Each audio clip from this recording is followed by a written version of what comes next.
Today, we're going to talk about planning, not the fantasy kind where everything goes perfectly, but the real kind where priorities change, people get pulled into 3 projects at once, and you still have to deliver on time. Sound familiar? Let's fix that. But before we do, let's poll the audience about a topic that is very near and dear to my heart, and I'm sure the hearts of many attendees out there, measuring team capacity for planning purposes. So I'm going to launch the first poll. So how are you currently managing team capacity today? We see we have spreadsheets, Jira boards, dedicated planning tool, or maybe your teams are using a combination of tools. Maybe not every team uses the same tool. We want to know about this. These help us with our positioning, our further development of the product, help it make it better for everybody out there. So it looks like about 20% using spreadsheets, 22% using Jira boards, 9% using dedicated planning. Oh, okay. So, looks like almost a third of you are using some combination of the first 3 choices. That's good. So you're using different tools. Okay. Well, we're here to show how you can use one of our tools to do all of your planning at once. And then just to be clear, we're talking about the cloud versions of our solutions on the Atlassian Marketplace, not DC or server. Now, before I introduce the speakers, I'd like to introduce some unsavory but all too familiar characters known as the Chaos Syndicate, those that try to wreck your planning process before it even begins. Now, for those of you who visited our booth at Team 25 in Anaheim, you may be familiar. For those of you who didn't get the opportunity, here are the 4 horsemen of the workplace, symbolizing the forces that keep your business stuck in cycles of delays, wasted effort, and lost profitability. Now, let's start with Bill. Now, Bill isn't just about red tape. He's about making it impossible to track where time, effort, and money are going. His never-ending audits, convoluted compliance checks, and financial blind spots turn project plans and approvals into bureaucratic nightmare. Next, we have Rhonda. Now, Rhonda thrives on unstructured chaos, piling on tasks without understanding individual or team capacity, making impulsive requests and creating unnecessary work that drains teams of energy and focus. She's the reason why people wake up to mystery action items in their inbox, items that, of course, weren't a part of the original plan. Next, there's Carl. Carl doesn't just bloat projects with extra features. He disrupts strategy itself, whether it's reallocating budgets at random, upending priorities on a whim, or derailing business objectives with last-minute executive decisions. Carl ensures that no plan is ever safe. Next, we have Marty. Marty makes teams look productive without plans actually moving forward. He's the king of fake dashboards, vanity metrics, and time-consuming but meaningless meetings. Projects appear on track right up to the moment they crash and burn. Now, the Chaos Syndicate doesn't want you to know this, but you, yes, you on this call, are the hero. The moment you registered for this webinar, you started to adopt what Tempo calls the Maverick mindset. Tempo Mavericks don't just keep up. They take control. They outmaneuver the mundane. They nullify the noise. They turn chaos into precision. They harness technology, amplify workflows, and drive unstoppable ROI. But here's what the Chaos Syndicate fears most. When you take control, your team wins. When you align strategy, adapt with agility, and advance with precision, you unlock a team that moves faster, plans with confidence, and executes without limits. With Tempo, you don't just lead, you elevate everyone around you. And just by being here, you've taken an amazing step in that direction. So welcome again. We're thrilled to have you today.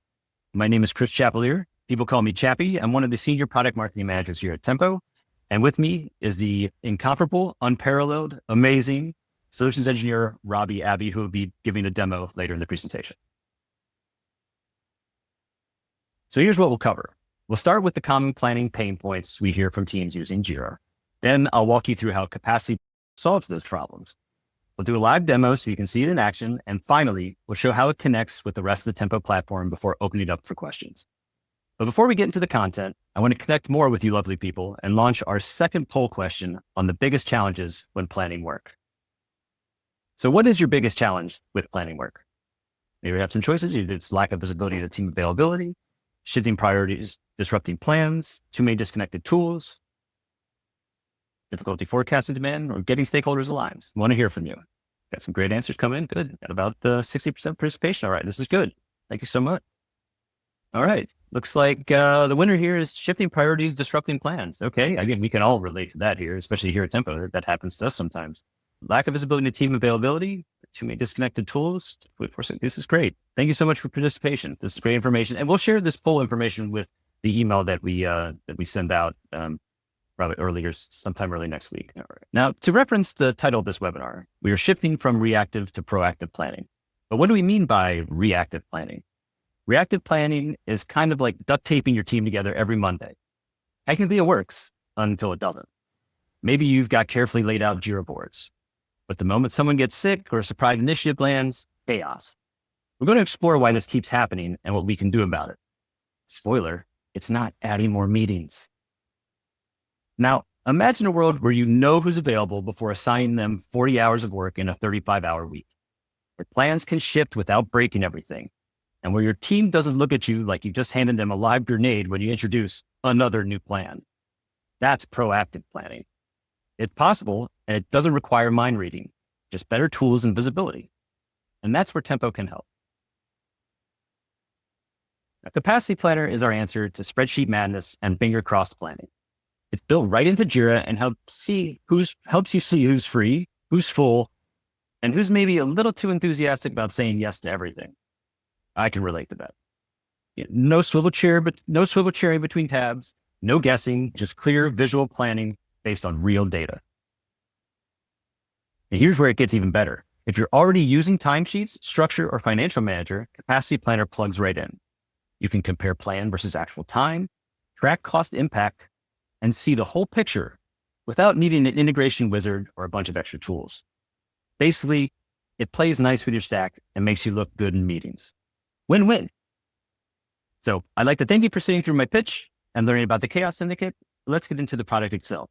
I'd like to reintroduce one of Tempo Solutions engineers, Robbie Abbey. Take it away, Robbie. All right. Thanks, Chappie. I appreciate it. And thanks to everybody for joining. I see we've got 250 people out here. So that's pretty awesome. And I will try to keep an eye out on the Q&A. And I know we're going to touch on a lot of that a little bit later on. Chappie, I'm going to take the screen from you and we're going to jump into just kind of an understanding of Tempo and just kind of where Capacity Planner lies within that whole stretch of different parts of the solution, different modules that we're going to talk about here today, and then how they all play well together. I am not a slides kind of guy, so we'll definitely only show this when we're talking about sort of moving back and forth between things. But Capacity Planner, again, as you can see, and we'll talk about this a little bit later, Capacity Planner lives to work with things like Structure, with timesheets, getting extra reporting that you may not currently have if you're only using, like, for example, timesheets or timekeeping.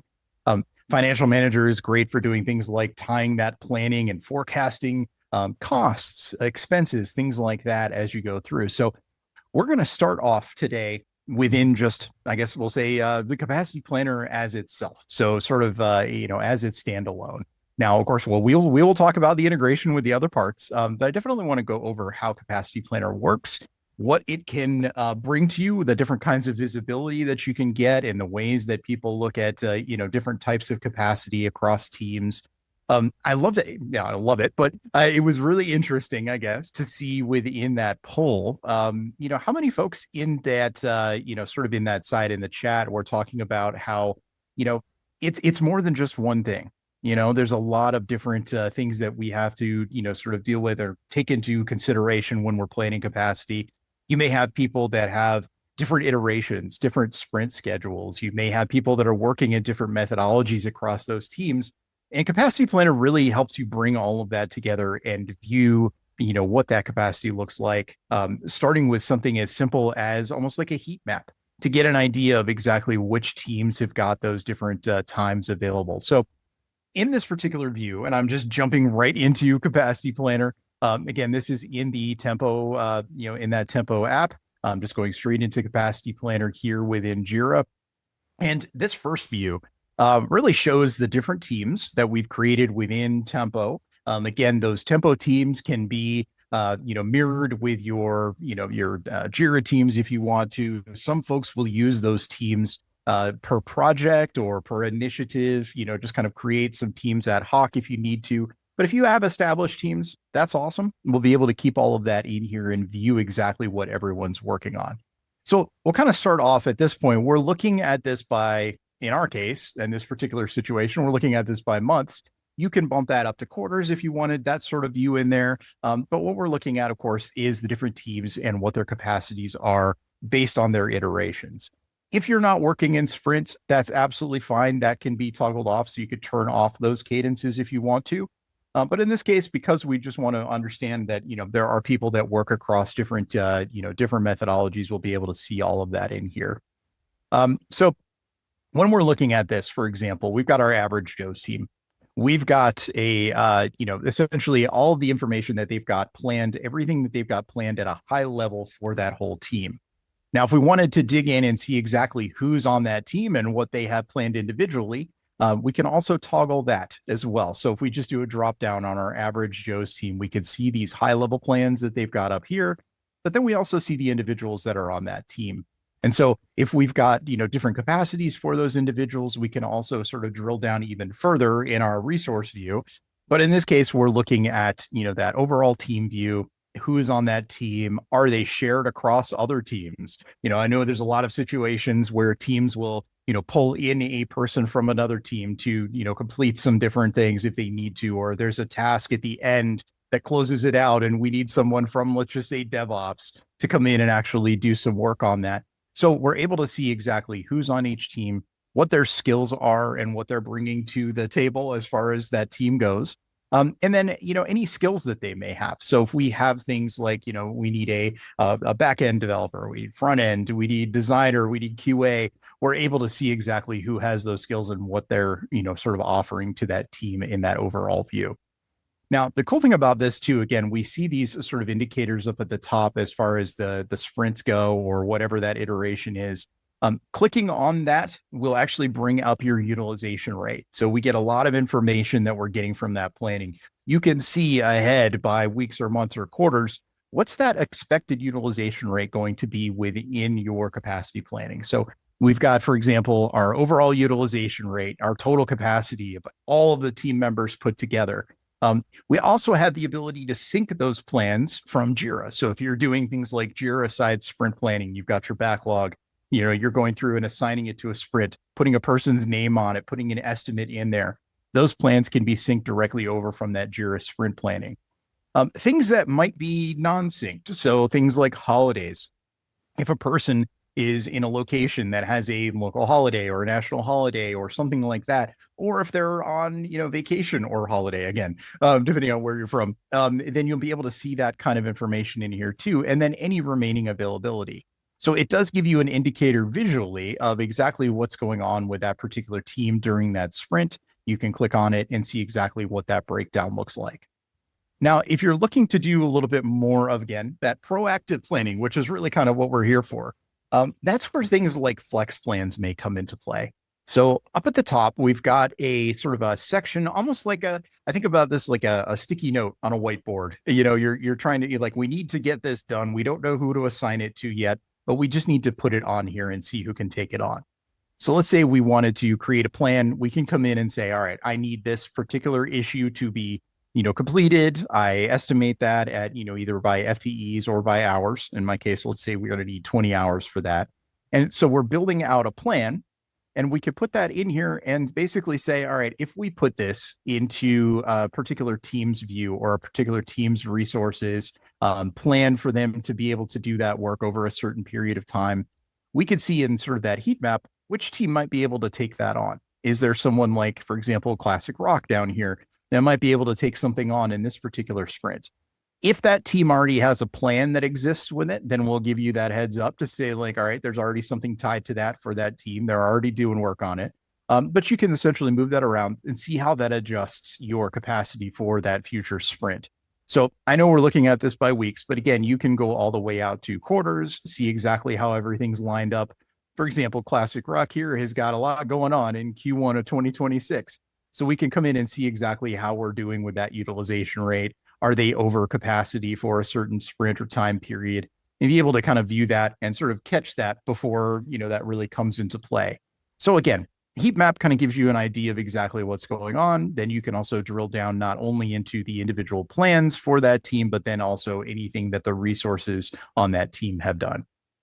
I think one of the questions that I saw was, how do we get into exactly what those teams look like and, the individuals on those teams and really get granular with it if we want to. So again, this is that team level view. But if I click on my resource button up here, and I've already got this pulled up, we can toggle into sort of that individual view. So I'm filtering all of these people based on various teams or roles or skills. Let's say you had a project that you're working on and you need someone who has a specific skill added to a team.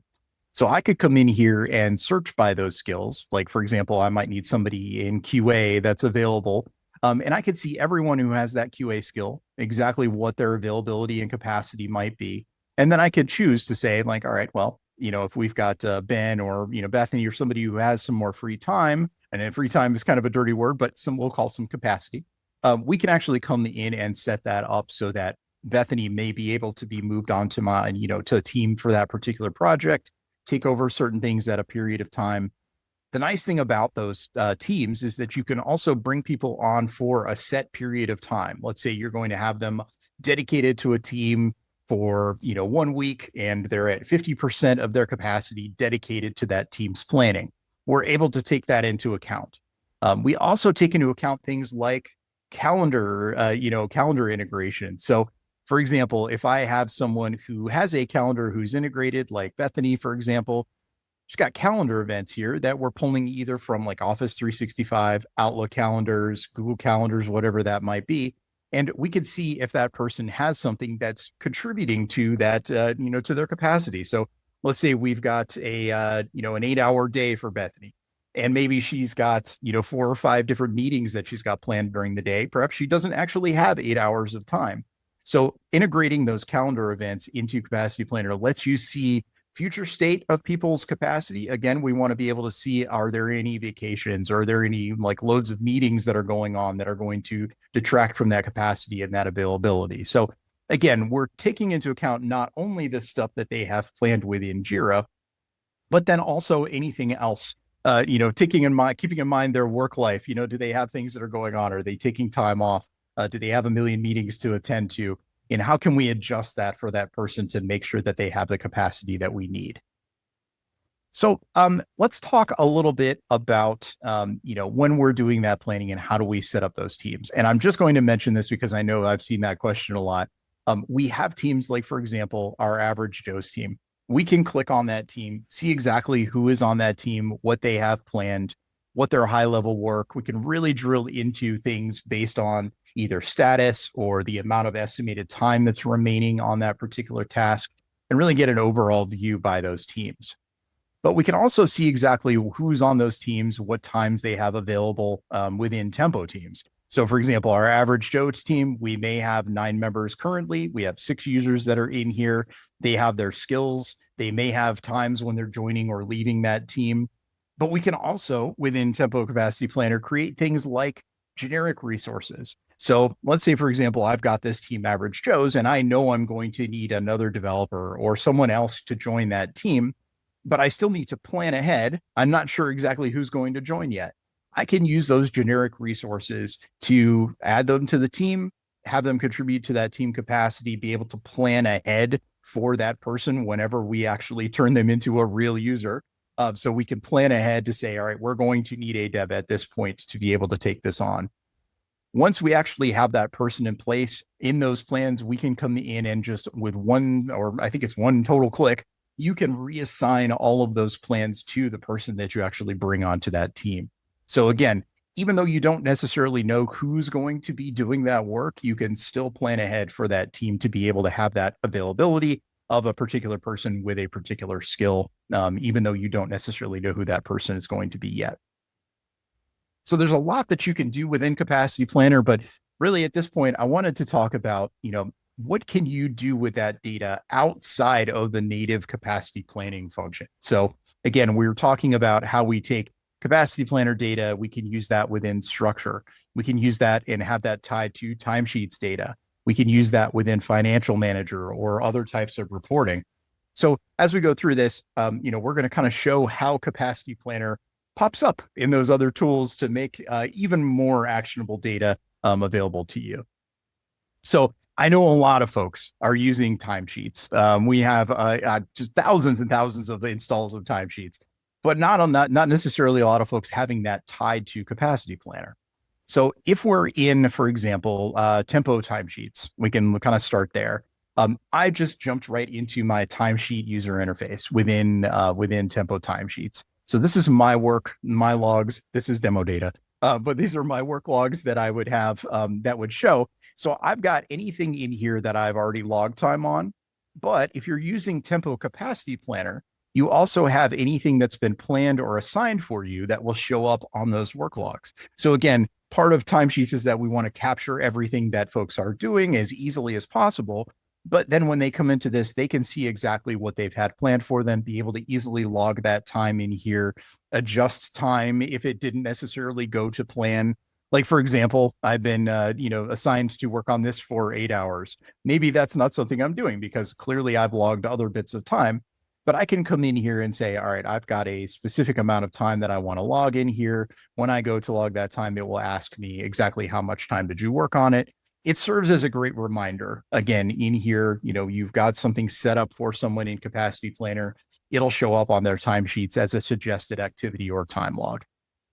I did want to mention too, I don't know if a lot of folks have seen this, but as we were talking about Capacity Planner earlier, we talked about the calendar invites that you can have that are integrated. Again, we're integrating those for the purposes of capacity, but then we also have that integration to calendar within timesheets as well. So again, we're making sure that we log all that data correctly. So we've got planned time, right? And we've got that, the time that's been logged. So the nice thing about that, in addition to using this with timesheets, is that you get reporting of planned versus actual. So I'm going to switch over to a report that I've already got pulled up here, my planned versus actual Tempo report. So if you've got timesheets and you're also using Capacity Planner, this is where you can see that breakdown of what did we plan versus what did we actually do over a certain period of time.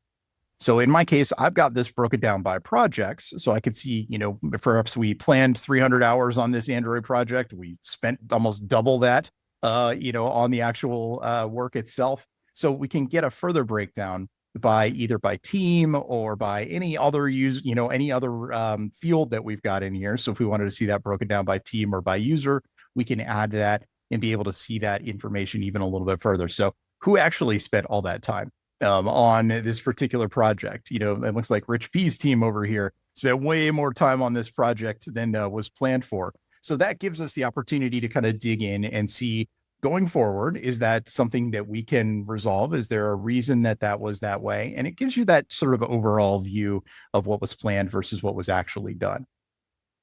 So in addition to that, of course, we can break this down even further if we need to. We can export this. You can filter this on any sort of, Jira field, custom field, Tempo field that you need to in that reporting to get that sort of sliced and diced the way that you need to see it. So before we jump into structure and see how that looks in the structure tool, I did want to talk about Financial Manager. So Financial Manager is great because it takes, that either the Capacity Planner data or the log time data, and you can assign things like labor costs, billing costs, expenses, things like that to that time worked and that's associated with that project, so that you can get not only that, plan versus actual, but you can also see things like, what is our budget? How are we stacking up against that budget milestone that we have set? So if I jump into Tempo Financial Manager, I'm taking that data that I'm collecting either from the log time or from that plan time and getting all of that visualized for me here. So if you have, let's just say you're just using timesheets in Financial Manager, you're going to have all that logged time up until that today's date, which is right here. So we know exactly what's been going on. We see budget milestones and how those stack up, any expenses or anything like that, and breakdowns of like CapEx versus OpEx. But right here, going forward, we're taking all of that planner data. So any information that you set up in Capacity Planner for something that's part of this project or the scope in Financial Manager, and we're going to sort of give you that forecast of what's that going to look like. Do we have, any danger of hitting our budget milestone? Is there a specific amount of projected labor that's going to ramp up over a certain period of time? Are people's, cost rates changing that we need to be able to see, like, halfway through the year? Is there a change in cost at the beginning of the calendar year? Do we need to adjust that for financial manager? So we're taking all of that planning data. Again, we're assigning things like cost rates, billing rates, and things like that to the people that are in there. And based on the work that they're planning or that they're doing, we're able to do those projections directly within Financial Manager. So last but certainly not least is the ability to show that capacity planning data within Structure. For folks that are not necessarily familiar with Structure, Structure is a great PPM system that allows you to see all the things that you're planning on doing, be able to view them in Gantt charts, prioritize them, and filter them any way that you want to, and then also be able to view your resources and their capacity lined up with that. So if I jump into my Structure view, so again, Structure, part of Tempo in that Tempo app. So if I jump into Structure, and I've got a view that's currently built in here that shows that hierarchy of everything that needs to be done, filtered on exactly how we need to see it. Lots of different columns that we can build out. Again, I know this call is not about Structure, but I get excited about it. So Structure is great for making sure that you have good views of everything that you need and all the different indicators there. But then we also have, of course, this Gantt chart on the side that will show you exactly what's going on, what's related to other things. What are those dependencies look like across the board? Are there teams that are working in sprints, teams that are not, and how do those things line up? But where Capacity Planner comes into play is down here at the bottom in this sort of 4-quadrant view that we've got here. We can see all of our resources, anybody by team or by individual that is involved in something to do with the view that we've got in this structure. So whatever our grouping or whatever we've set up in here, these are all the different teams and people that are involved in things that we see on our Gantt chart. And Capacity Planner allows you to, at whatever level, at whatever zoom level that you want to, you can zoom in quite a bit here, but it allows you to see a breakdown, almost like a heat map down here at the bottom of who's got a lot going on. What does that capacity look like? So if I were to expand out, for example, my team Beethoven, I can see exactly who's assigned to those different things for Team Beethoven, see exactly who might have some time or capacity available to take additional things on, or also see in red where people are perhaps over their capacity and we need to make adjustments. And this gives you that extra view that lines it up with not only what you need to get done, when it needs to get done, but then also who do we have available and what is their capacity down here at the bottom. Now, great part about this too is that if I wanted to, for example, look at what Abdallah has got going on here. So he's got a bunch that's going on here that's in red, and I wanted to see what his planning looks like. Because this is integrated directly with Capacity Planner, I could just click on the little Tempo logo that's next to Abdallah, jump right into his planning and see exactly what he's got going on. So we can see that maybe he doesn't have a whole lot planned for him as far as work goes, but he's got a lot of calendar events in here that are sort of diminishing his capacity. So we're taking that into account when we show that in Structure. We want to get a true view of their capacity, not only in Capacity Planner, but then also within Structure, because that's that great high-level overview of everything that's going on in here. So I'll pause here just to kind of take a look and see if there were any other things that we needed to talk about here. But I think what we've overall covered so far today, again, an overview of that Capacity Planner. How does that work by teams? How do we account for people that have different iterations in the way that they actually do their work? Are they sprints? Do they have different times that they, time frames and workloads that they can take on? So once we've got all that information set up by teams or by individual resources, we can tie that to them using timesheets. We can pull that information directly over and make sure that they log time and are working to plan. We can also use that timesheets data to create those plan versus actual style reports at the end. That gives you really good actionable data for, things like future sprints, future months, planning. How close are we to, doing what we actually plan, and do we need to adjust that?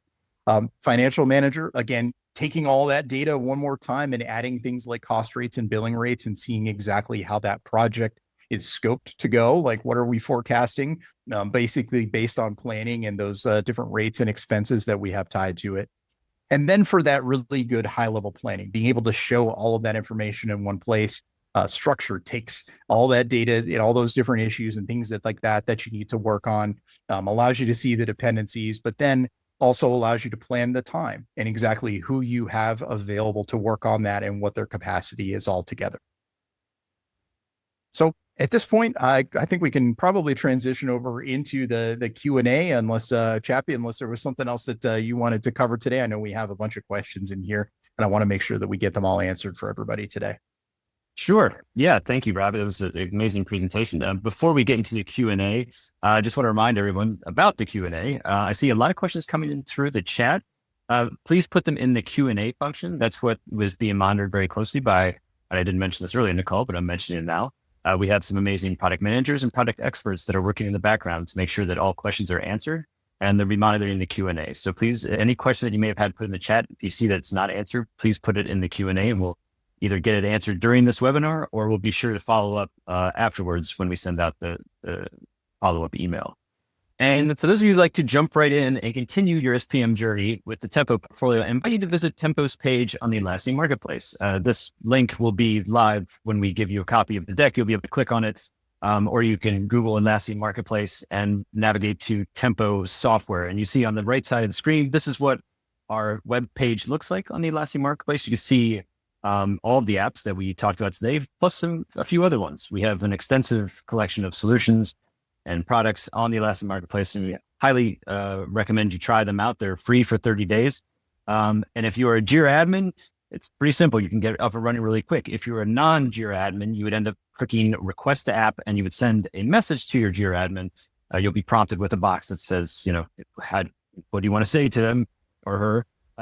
And make your argument and say that, yeah, you really want to try this because you saw this great webinar and you really want to try this out for 30 days on your Jira instance.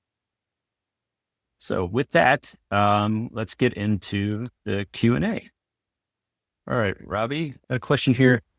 How does this tie back to the actual work happening in Jira? That's a really good question. So there are two there's a bunch of different ways that you can have that tied directly back into the Jira work. Again, you can, if you use, for example, like Jira sprint planning, things like that, and you have the functionality within Tempo turned on, it's like a single click, where you can essentially have that synced with your Jira sprint planning. That data can come directly over from that Jira sprint planning and show up in Capacity Planner based on the assignee and what their estimate, if there's like a start end date for that sprint that it's been assigned to. Alternately, of course, a lot of folks just use Capacity Planner to create those plans directly. So you can come in, you can click on Capacity Planner by the team level, or you can click on it at the resource level, and it'll just ask you, what do you want to plan? How much time do you estimate, or how much time do you want to plan for? And then, be able to assign it directly to a person. So it can either come from that sort of directly from Jira and have that synced over into Planner, or the sort of an and or. You can also create those plans directly in Capacity Planner. Thanks, Robbie. Here's one. If we don't have a formal resource manager, can team leads use this effectively? Yes. And it is very much, it's designed to be permissions based. So if you have someone who is a formal resource manager, that's cool. They can have all that, access to all the different teams, see that heat map, be able to kind of drill down and see exactly what they're working on. But that, sometimes you have teams that sort of have people that plan individually for those teams on their side. And, they kind of get asked, what can we take on? So those, folks at that level, if they have the permissions to access this, you can have a view that is just your team. If you have permissions to look at other teams that may be related to yours, you can do that as well. But the idea is that if you want to centralize that planning and use Capacity Planner like that, you're absolutely, able to do that. But a lot of folks may want to kind of divide that up and leave that to the individual teams as far as what they can take on, what their capacity is, and let them have control. That is also another very common use case for Capacity Planner. So it doesn't have to be centralized. It can be very role flexible across, depending on who actually is doing that planning for those teams. Great answer. Thanks, Robbie. Here's one. Can you show us what the team view looks like when you're assigning effort? Good call. Yes, absolutely. So yeah, I'll go ahead and share my screen here real quick. Yeah, we can dig into that just really quickly here because I'll share that out. So if I'm looking at my team level view, for example, we see that there's a lot of folks that have a lot planned within here. So if we wanted to see what that looks like and assign actual effort to it, we can either do that assignment at a really, again, a really high level. So if I want to say I want my team to work on this particular project or this particular level, depending on what that is, based on blockers or whatever your filter might be, you can also just type in the the Jira board. But the idea would be that we could see exactly what's available. We can click on that, add that to that, and then let's just say we have 200 hours of effort that we want to plan towards this particular thing. When we assign that to them, you can see immediately this goes red because we're over our capacity. So we're able to view that, see exactly what has been done, what's been added to this, to this sprint. Do we need to move it to a different one so that it takes that on and adjust that capacity? So the idea here is that capacity planner can be, if you're doing it directly through here, it can be drag and drop, simply moving things around, seeing how that affects the sprint, being able to make adjustments as needed. And again, you could view that at weeks, months, or quarters, depending on how you do it. But again, each team may have their own definition of what a sprint means. And we can see how that affects that sprint capacity as well. This one you might keep your screen up. It says, can we see how Capacity Planner helps you avoid overbooking someone? Yes. So again, we kind of just looked at that. So if we wanted to look at this from the team level, we could. But again, we want to see exactly who is doing that work on that team. We can kind of pare down and see exactly who's in here. Go to somebody like, Nikita or Abdallah and see exactly what they've got going on. And you can kind of tell in here exactly what that looks like. But if we wanted to switch over to our resource level view, we could do that as well. So if I wanted to see exactly what was going on in Abdallah's world, I could certainly come in here, filter on that if I need to, and see exactly, who, if anybody is overloaded in their, in their work or for their capacity. Poor Catherine, who is, apparently the only person on the alt rock team, is able to see exactly what's going on. So we do have these capacity indicators at the individual resource level that, sort of like yellow for they can take on more, green, like they're perfectly planned to capacity. Red would show, you're way over your capacity and, you might need to make adjustments. So it does give you that additional information in here.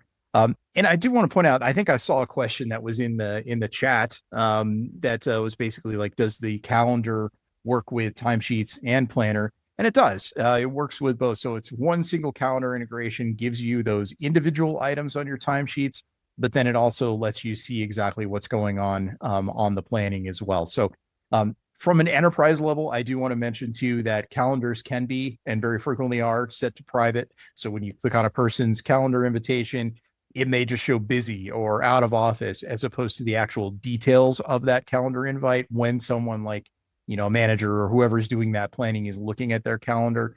That can be set at an enterprise level, or it can be set up just as an individual, depending on how you want that privacy to be created. So again, the overall visual is that, we could see exactly what that plan time is, and we could toggle that on and off depending on, what we actually need to see. But then we can also look back at that team view and see how their capacity feeds into the overall capacity of that team who's working on that project. Great. Thanks, Robbie. Actually, there's been quite a few questions on this topic. How do you handle part-time contributors or people on multiple teams? A lot of questions that people are asking about people on multiple teams. That's a good call. And that is a part of, when we see that team view, like, for example, let's look at Abdallah again here. So we've got Abdallah, and he has a number of different skills and roles that he may do. And then also we could see what teams that person is a member of. So for example, Abdallah looks like he's member of a lot of different teams because of his role, maybe as DevOps. He may join those teams to do, a task of spinning up something or, making sure something's in place. And so he may be brought in for just a period of time to each one of those teams and may have capacity that's related to each one of those teams. When we're looking at the actual team view, so if we were to, drill into, for example, like my asset management team, I have people that are on this team. They may have different different percentages of capacity that they're dedicating to it. And it does give you a breakdown of what that looks like. But you can also set up things like, when are they joining? When are they leaving? So if you have someone who's going to be giving, let's just say, I don't know, 50% commitment, and they're starting today and they're leaving on, 1 week from now, you can, see what their skills are. And we're going to go ahead and just make sure that all that's set up in here correctly. So when we're looking at things like financial manager outputs or, plan versus actual, we can see as we're planning that Mike is only going to be on this team dedicated 50% of his total capacity. So let's say he's 8 hours, 4 hours a day might be dedicated to this. And then here's when he joins and here's when he leaves. So we're going to take that into account when we're considering that capacity going forward at that team level view. Excellent. Oh, we have another question that's been asked a lot. So who can enter data in Capacity Planner? Like, what are the roles and user management controls that are available? That's a good question. So it is very much, I think I kind of mentioned a little bit earlier, but that also applies here. Very permissions based. So if someone is not going to be doing any planning at all, and they, your Jira permissions prevent them from seeing Capacity Planner, perfectly fine. But if you have folks that need to be able to get in and see exactly what's going on, you can give them permissions to view plans. There are permissions for editing or creating plans, those kinds of things. So there are different permission levels based on what they actually need to do within Capacity Planner.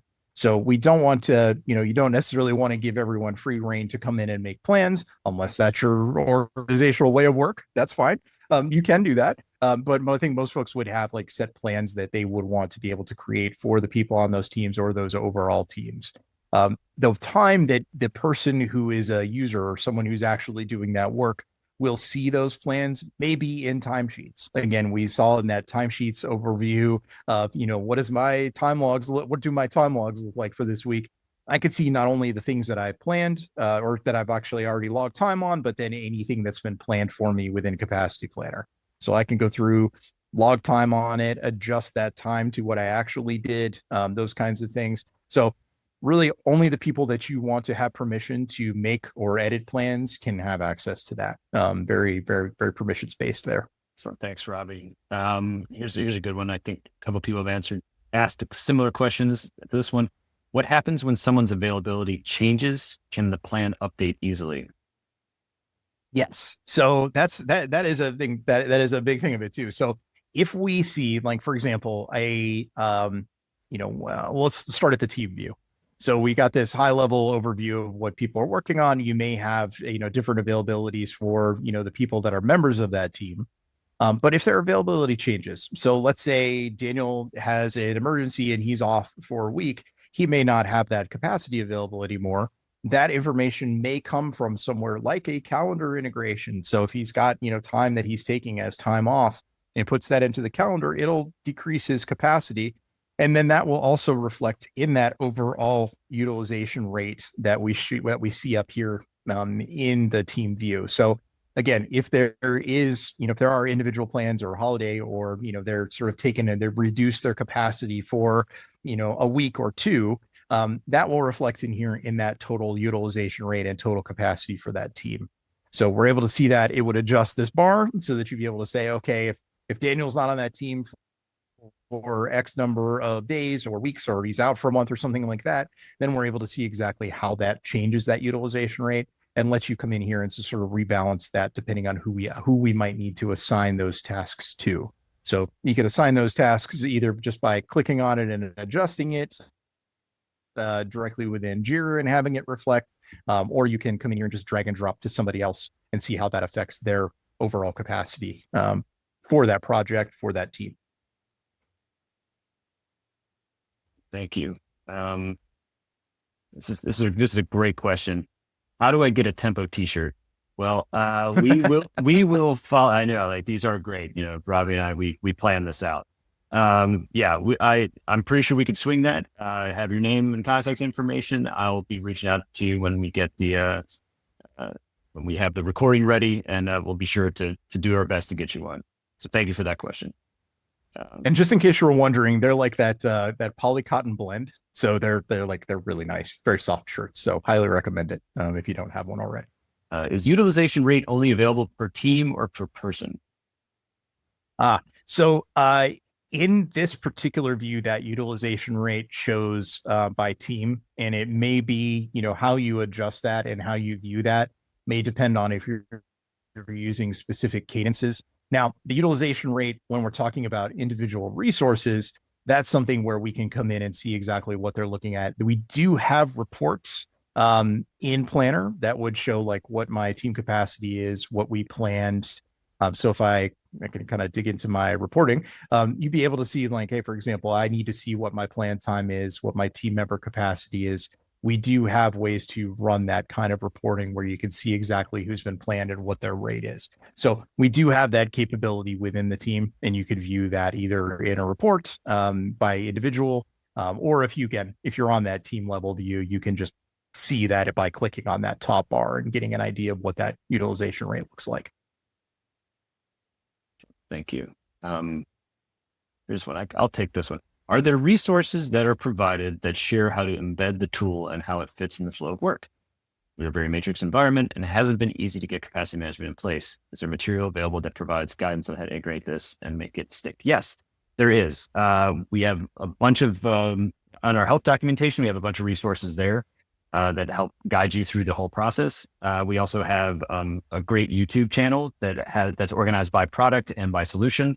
You just look up Tempo Software or Tempo HQ on YouTube, and you'll be able to find all of our videos surrounding Capacity Planner and the other apps that were mentioned in this webinar. And I'll make sure that those resources, those links are available in the follow-up webinar that we'll send out early next week. Let's see the questions there are here. And I know that Chappie will say this later, but we have a ton of questions in the Q&A. But what we'll do is if we don't talk about it on this call, then we will follow up with you on it. These are not questions that are just getting thrown out into the void and forgotten about. We actually do take these, and we do our best to respond to everybody, even if it's not on this call. Yeah, absolutely. Yeah, we'll make sure that if we have to follow up, we will follow up. We'll make sure all questions are answered. Here's one about the plan versus actual report. It says, in the plan versus actual report, can you show both billable and non-billable in one chart so you have it at the first look? Yeah, you can. I don't have that report built out, but you can. And it's all about breaking down either the planning by like what type, because what we're really looking for, that billable, non-billable, a lot of the times that is determined by the account that's assigned in timesheets. So like, is this billable or non-billable resources? But once you've got all that, the plan versus actual, you can break it down by account category. What type is this, CapEx, OpEx, billable, non-billable, internal. So it does allow you to put that additional grouping and that additional breakdown in there. So you can see that all in one view. So thank you. Here's one. Oh, will you be sharing this recording? If yes, how? Yeah, I just want to reiterate, we are going to be sending out an email next week as a follow-up with, the deck that we have, with a recording, the link to the recording that will be posted on YouTube. We have to have our video guys do a little bit of polishing to make sure that it's production ready. But yeah, it'll be available next week when we send out the follow-up email. So thanks again for that question. That's I think we have time for a couple more. This is a good one. So once you define the skills for a team member, how can you plan based on skills? I see the role filter, but don't say anything related to skills. Also add me to the t-shirt team. I think we got enough of them. I hope we do. So the short answer. So I'm going to read that question one more time. So find the skills for how can you plan based on the skills? I see the role filter, but don't see anything related to the skills. So that's going to be in that team view. You can choose. So you set up those skills, and when you're looking at that planning, that's something where you may get into the individual resource view and filter by skills. I was just looking at that real quick, and forgive me because I'm talking because I'm trying to pull it up on this other screen. So let me just share that real quick for you because I know we're right at the end here. So in my case, we've got the ability to filter by roles. And if you have skills that are set up, it is in here as well. So when you create those skills and you assign them to people, like if I wanted to look at everyone with the backend dev skill, I could click on that and it will filter on just those people. I can choose again, based on what their capacity might look like. If you've got somebody who is, got nothing going on and you want to add them onto the team to be able to use that skill, you're certainly able to do that. But again, the idea would be we filter in here, see who's available, add them to a team if we need to, and then you can plan accordingly on that. I hope that answers that question for you. Let's see. Then we have time for one more. 1 second here. Let's see. Is there a way to add skills to reporting output so that it can be filtered by skills? Yeah, I will dig into that one, just because I want to understand what we're sort of getting out of that. So what we can do a follow-up on this, of course, but I just want to understand like sort of what kind of reporting output you'd be looking for. We do have, like, for example, raw data that could be pulled out via API. But then again, it would also matter, who's got those different skills assigned. So I think rather than kind of dig into that on this call, because I know we're getting close to time, that is something that we can follow up with you on and get you set up. Okay. And actually, we are at time. So again, thank you so much for everyone that joined the webinar. As I mentioned a few times before, we are going to send out a follow-up email that'll have all valuable links. And a link to the recording, link to our help documentation, link to our YouTube channel, everything. So whatever you want, if you want to learn more about this great product, we'll make sure that you get everything you need. And we do realize that there are some questions that weren't answered today during the webinar, but we will make sure that we follow up with all of them to make sure that you get all your questions answered, and make sure you have everything you need. So until next time, thank you so much. And you'll probably be hearing from us when the next webinar rolls around. All right. Thank you all. Bye, everyone. Have a great day.